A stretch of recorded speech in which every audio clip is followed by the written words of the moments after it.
यहाँ पे सलमान कादर साहब बैठे हैं। नसीम शाह साहब के क्या हालात हैं भाईजान? नसीम माशाल्लाह ठीक है, फिट है।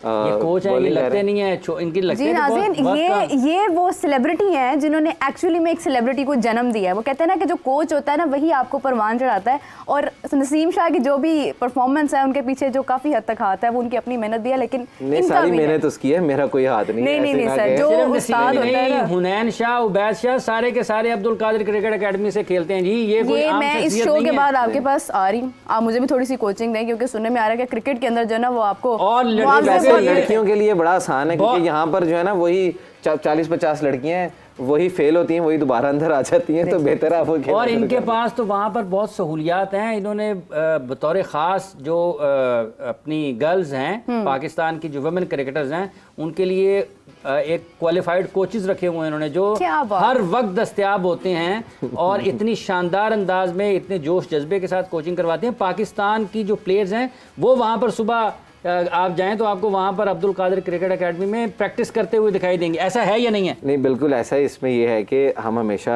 जो पाकिस्तान के लिए लड़कियां खेली हैं, लड़के जो भी खेला उसको वेलकम करते हैं और उनको जो फैसिलिटेट कर सकते हैं, जिस तरीके से भी कर सकते हैं, हमारी कोशिश होती है उनको बॉलर लगा कर दें, उनको पिच उनके लिए रेडी कर दें, जो बेहतर कर सकते हैं तो वो हम लोग करते हैं। उस हिसाब से आप सब कह रहे हैं कि पाकिस्तान की लड़कियां वगैरह आती हैं। नसीम शाह के साथ साथ ये भी बताया ना कि हुनैन भी खेले, उबैद भी खेले, ये तीनों जो हुनैन आता ज़रूर है, जब उसने प्रैक्टिस करनी होती है ज़रूर कर, लेकिन उबैद और नसीम जो है वो प्योरली हमारी क्रिकेट एकेडमी के बच्चे हैं दोनों, और नहायती मेहनती हैं। और जिस तरह उन्होंने माशाल्लाह, उनकी वजह से जैसे अल्लाह ने हमें भी इज़्ज़त से नवाजा है, तो मैं तो उनका भी शुक्रगुजार हूँ कि वो लोग खेलते हैं, तो वो अच्छी परफॉर्मेंस करते हैं, तो आप हमें भी जो है क्रेडिट देते हैं और हमें।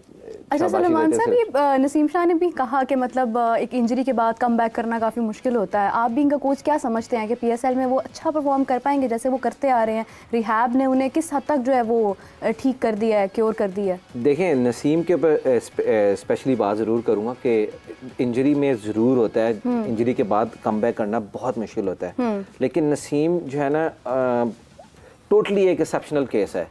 नसीम जब क्रिकेट में आया, जब वो पाकिस्तान के लिए पहला टेस्ट खेला, उसकी वालदा का हो गया, फिर उसके बाद उससे पहले कमर का हो गया उसका मसला, तो उसने ये फेजेस बहुत देखे हैं पहले, और उस फेजेस से जिस तरीके से, जिस दलेरी से वो बाहर निकला है, मैंने कम लोगों को देखा है, तो मेरा ख्याल है वो मेंटली तौर पर बहुत स्ट्रांग है। और मुझे बड़ी उम्मीद है कि ये जो उसका भी ऑपरेट हुआ है, मुझे उम्मीद है कि इंशाल्लाह वो पहले से भी ज़्यादा जो है वो बेहतर होकर आपके सामने आएगा। और वो बहुत मेहनत भी अभी कर रहा है, जिस तरह भी वो 2-2.5 महीने मेहनत करके वहाँ पर आया, उसने एक दिन भी वहाँ पर ज़ाया नहीं किया। वहाँ पर उसने जो उसका रिहैब था डे 1 से लेके एंड तक उसने किया। आते साथ उसने पाकिस्तान क्रिकेट बोर्ड को के साथ शुरू हो गया, तो अभी भी वो कर रहा है। तो मुझे बड़ी उम्मीद है कि उसका जो है वो जब वो दोबारा PSL में आएगा तो बड़ी मुझे उम्मीद है कि वो अच्छी परफॉर्मेंस करेगा। मेरा भी ये सिर्फ यही नहीं है, आपको पता है कि आपने फ़ोन में से कुछ निकाल के पढ़ा ना? नहीं, इन्होंने ये सिर्फ नसीम शाह वाला ही नहीं है। इस वक्त जो पाकिस्तान और ऑस्ट्रेलिया के माबैन सीरीज़ चल रही है ना, उस सीरीज़ का भी एक नाम है, ठीक है। और वो जो जिन 2 अजीम शख्सियात के नाम पर ये सीरीज़ खेली जा रही है, उनमें से एक नाम अब्दुल कादिर साहब का है। बैनु कादिर ट्रॉफी जो है वो खेली जा रही है, और ये कादिर साहब के साहबजादे यहाँ पर देखें। क्या बात है जी, आपको तो सारी कौम की तरफ से सलाम है। बहुत शुक्रिया। यहाँ पर मैं पहले भी शुक्रिया अदा कर चुका हूँ पाकिस्तान क्रिकेट बोर्ड का, चूँकि रमीज़ भाई ने अपने दौर में किया था वंस अगेन। और ज़ाहिर बात है कि जब आप अपने हीरोज़ को इज़्ज़त देते हैं और वो देनी भी चाहिए, और दूसरा ये कि जब फादर का नाम कहीं पर भी आता है, तो जैसे नसीम खेलता तो अब्दुल कादिर एकेडमी का आता है। यकीन जाने मुझे अपनी पर्सनली तौर पर कुछ भी वो नहीं होता, लेकिन जब वो आता है अब्दुल कादिर, तो मेरा जो है ना वो सर फख्र से बुलंद हो जाता है, क्योंकि उन्होंने मुल्क के लिए इतनी खिदमत, जिस तरह उन्होंने बॉलिंग की, और सारा आपके सामने कहने की ज़रूरत नहीं। लेकिन यहाँ पे once again Pakistan cricket board का शुक्रिया, जिन्होंने उनके नाम पर ये सीरीज़ जब भी पाकिस्तान में होगी या ऑस्ट्रेलिया में होगी तो ये दोनों नाम पर होगी। अच्छा, बड़ी खुशी होती है जब आप इतनी मेहनत करते हैं, आप इतनी स्ट्रगल करते हैं किसी चीज़ को किसी मुकाम तक पहुंचाने के लिए। और आगे अब मैं आपसे बात करी तो मुझे ऐसे महसूस हो रहा है जैसे आप बहुत हम्बल हैं, आप किसी की भी कोई मिस्टेक को बहुत ज़्यादा हाईलाइट नहीं कर रहे हैं। बीइंग अ कोच आप काफ़ी चीज़ें अंडरस्टैंड भी कर सकते हैं, लेकिन टू बी वेरी ऑनेस्ट, आपको लग रहा है कि अभी जो टीम ऑस्ट्रेलिया जाके खेल रही है इसमें कहीं ना कहीं कुछ फ्लॉज हैं? देखें, बीइंग ए कोच, मेरी कोचिंग फ़िलासफ़ी यही है कि अगर एक प्लेयर की गलती है ना, तो उसको बजाय हाईलाइट करने के आप उसके साथ अलहदा से बैठें। यहाँ पर मैं अपने फादर का जिक्र ज़रूर करूँगा, क्योंकि जब वो ये कहते होते थे कि जो टेस्ट क्रिकेटर है वो टेस्ट क्रिकेटर क्यों है उनकी बुक में इसलिए टेस्ट क्रिकेटर बनता था।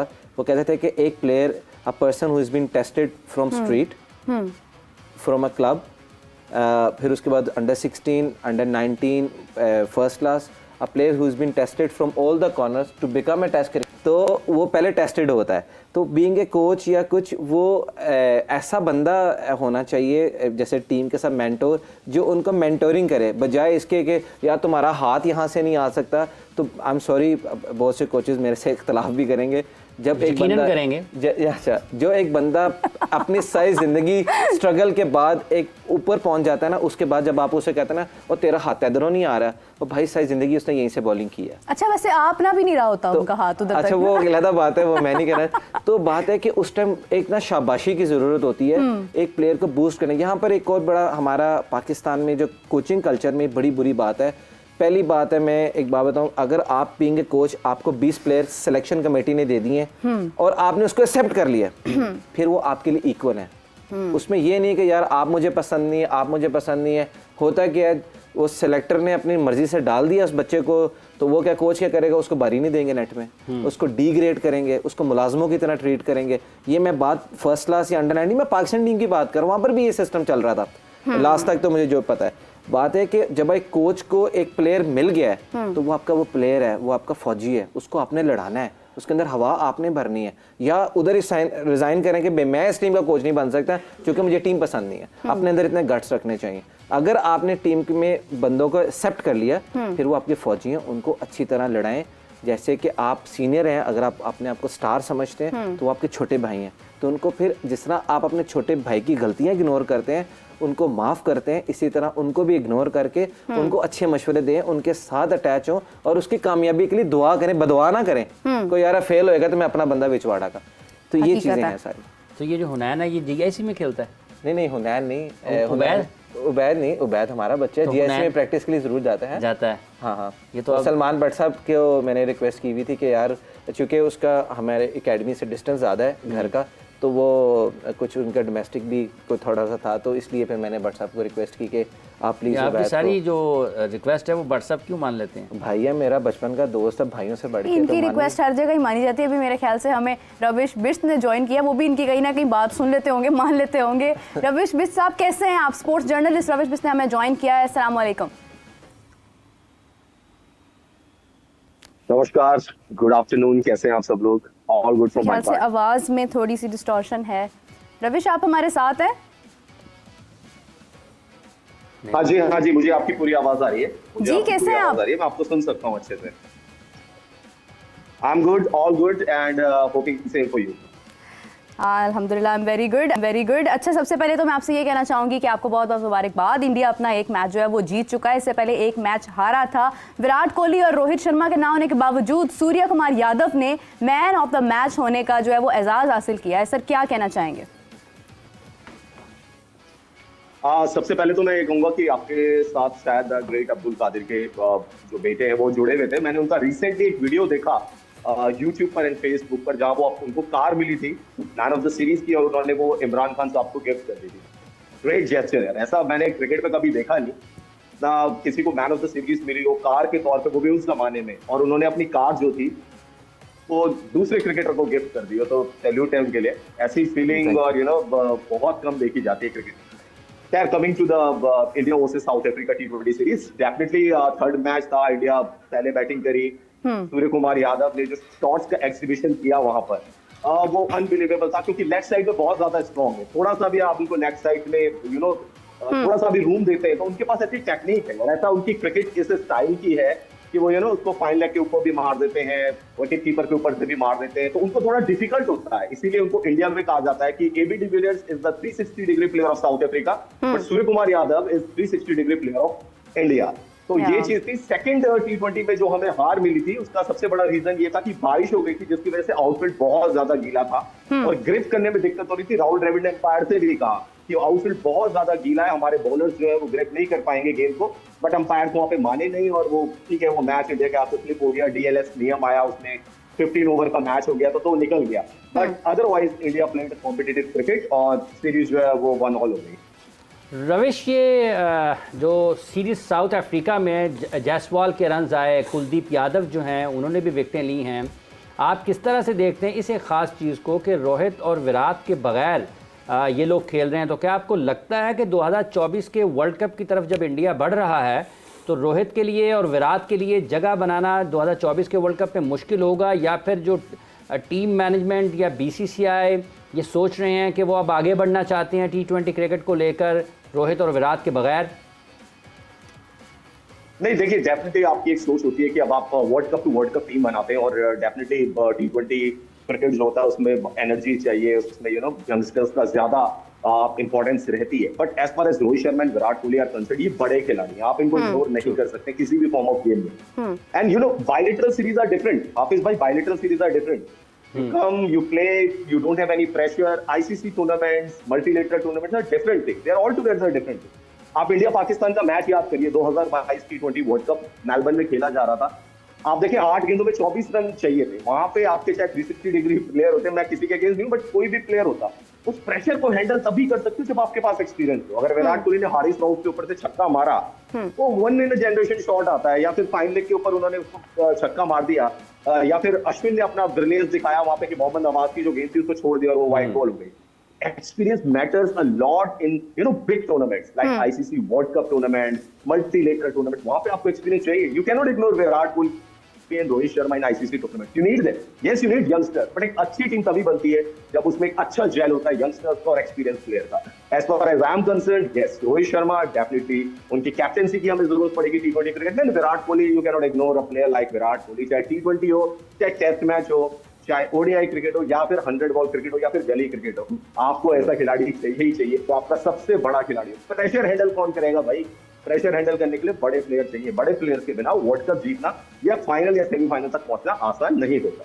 क्या बात है। हार्दिक पांड्या की क्या अपडेट है रविश? उनकी इंजरी हुई थी वर्ल्ड कप के दौरान, और उनके हवाले से बताइएगा कि उनकी वापसी कब तक आप देख रहे हैं, और उसके साथ साथ ये जो सीरीज़ वनडे है अभी साउथ अफ्रीका में, फिर टेस्ट मैचेस भी हैं, तो ये जो नौजवान खिलाड़ी आए हैं, आपको लगता है कि ये कहीं ना कहीं उनके हवाले से जो टॉप क्रिकेटर्स हैं इंडिया के, उनके मुतबादल बनने के लिए तैयार हैं?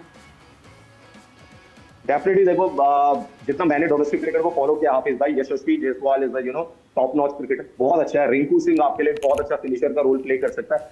ये दो खिलाड़ी क्लियर कट टू कट मुझे दिखाई देते हैं जो इंडियन क्रिकेट को आगे सर्व करने वाले हैं, depending upon their form, fitness. बड़े जबरदस्त खिलाड़ी। शुभमन ऑलरेडी प्रूव कर चुका है अपने आप को।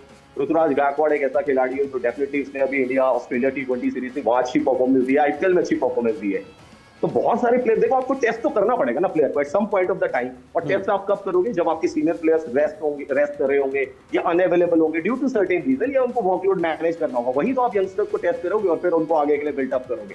तो यही प्रोसेस होती है जिसमें आप अपने क्रिकेट को आगे लेकर जाते हो। As far as Hardik Pandya is concern, मैं उस मैच में था, उस मुकाबले में था, इंडिया वर्सेस बांग्लादेश मैच था पुणे में, मैंने देखा था उनको चोट लगी थी, हमें लग रहा था शायद वर्ल्ड कप तक वो वापसी करेंगे, क्योंकि हाफिज भाई मेरा हमेशा से ये मानना था कि आप नॉकआउट स्टेज में जब जाओगे तो आप फंसोगे, क्योंकि आपके पास 6 बॉलर होगा नहीं, और वहां पे आपको हार्दिक पांड्या चाहिए होगा, चाहे सेमीफाइनल मैच हो चाहे फाइनल मैच हो। अनफॉर्चुनेटली हार्दिक फिट नहीं हो पाया, और सेमीफाइनल और फाइनल में भी आप देखें हमें उनकी कमी महसूस हुई। अब वो कब फिट होते हैं, डेफिनेटली उनके बारे में इंफॉर्मेशन यही है कि जब आईपीएल शुरू होगा 2024 का, जब आईपीएल शुरू होगा, चाहे मार्च के लास्ट में या अप्रैल में, क्योंकि इंडिया में इलेक्शंस भी होने हैं, लोकसभा इलेक्शंस होने हैं इंडिया में, तो उसकी आईपीएल की डेट थोड़ा वेराई करेगी। तो उस दौरान, उससे पहले मेरे हिसाब से हार्दिक पांड्या फिट हो जाएंगे। डेफिनेटली वो T20 वर्ल्ड कप खेलेंगे, depending upon his form and fitness in the IPL, क्योंकि देखिए 50 दिन तो आईपीएल भी खेला जाएगा ना, उसमें देखा जाएगा फॉर्म कैसी, फिटनेस कैसी है। बट अगर इंडियन टीम उनको बिल्ड कर रही है the future white ball captain, तो हार्दिक पांड्या तो बहुत इंपॉर्टेंट प्लेयर है आपका। वो हो सकता है कि चैंपियंस ट्रॉफी में इंडिया को लीड कर रहा हो 2025 में, या 2027 में जो वर्ल्ड कप खेला जा रहा हो वहां लीड कर रहा हो। अगर उस लिहाज से सिलेक्टर्स उनको देख रहे हैं, तो डेफिनेटली जब तक पूरी तरीके से फिट नहीं हो जाते तब तक हार्दिक बिल्कुल सही कहा आपने रविश, बिल्कुल सही कहा आपने। I just have to wrap up the show. आपसे बात करके बहुत अच्छा लगा, बहुत शुक्रिया आपके। नाजरीन, मैच की सूरत हाल चलती रहेगी, आपसे मुलाकात होगी 4 बजे। मुझे हाफिज़ साहब, सलमान साहब को इजाज़त दीजिए। यकीनन आपको बहुत सारी इन्फॉर्मेशन और बहुत सारी अच्छी बातें भी सुनने को मिली होंगी। आपसे मुलाकात होगी 4 बजे। अपना बहुत सारा ख्याल रखिएगा। अल्लाह हाफिज़।